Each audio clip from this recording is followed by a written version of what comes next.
Malungila ifune lapho khona insizwe esikhulumayo mabonke amanenkosi into oyayibe kuwe kodwa uyikhonecting khona insizwe evama ukukhuluma bese khona insizwe entathu sengibela kulendaba yonyazi yesu mabonke amanenkosi ethi lensizwe khona insizwe ezayishumala ivangeli kwenye indawo zihambe baphenduka abantu ziyabuya basekho abantu bekale phansi futhi shumele baphenduka abantu zihambe ziyabuya hayi abasekho abantu lesidensi ukhona uSathane isitshele salensizwe yathi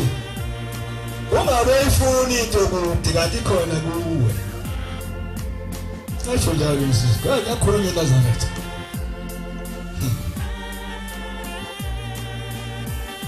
Mabebuyela indawo wathi namahlashanyana ake siqike le ndoda lo Sathane lo uma behamba bathathu babona ukukhakhazimulayo lapha mabephuthuma khona hawu sefo semali sasheze igebeni bakhohlwa ukuthi bafuna uSathane onjani oqeda amakholwa uSathane wasengena inhliziyo zabo kwemali hayi sesilambile hayi awuhambe uthembudla wena lekhathi hamba befuna uSathane bantu bamkhosi bahamba naye lekhathi hamba uSathane wakhe uthi mangabaphala laba imali ngabe hambethu laba basele bathi uyazi nemali ningi uma ngabe sobabili singema kahle akathi mayefika simsusa sizohlukaniselana lapho mayithela lewa sothenga red x uyamagundo uthi ngizathi kwami ukudla kudlile ngokuningi banike lokho okune tax baza kudla bafe imali yami fika cha madoda futhi ngoba ngudlile ukudla lapha lo wayesethi wemunye ke wazathi mayefika nje uyoshaya wonke igonile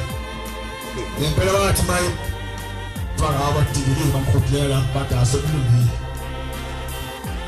mama epalaza wathi upresident mina ngizwana ngale ngijiwe umuntu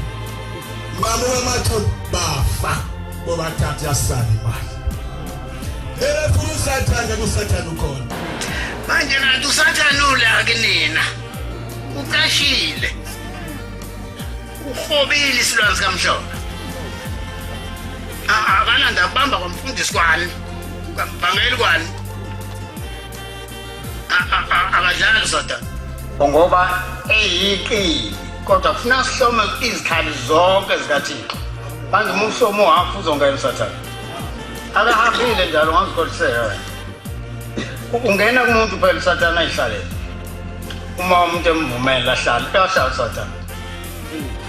Petro wokuqala isahluko sesihlanu verse 8 no 9 qondani nilinde ngoba uSathane ngahamba njengebhubesi elibhodlayo elifuna elingaselibali mphikiseni kodwa niqina ngokukholwa ukuqina ngokukholwa kwenze njani ugcina imithetho kaNkulunkulu sifundisiwe phela imithetho la sifundisiwe impela kade umfundisi ngomuzwa nje eyiphupha kufanele futhi siyigcine imithetho uShemba asinika yona ukuze noma sesiduka asibuyise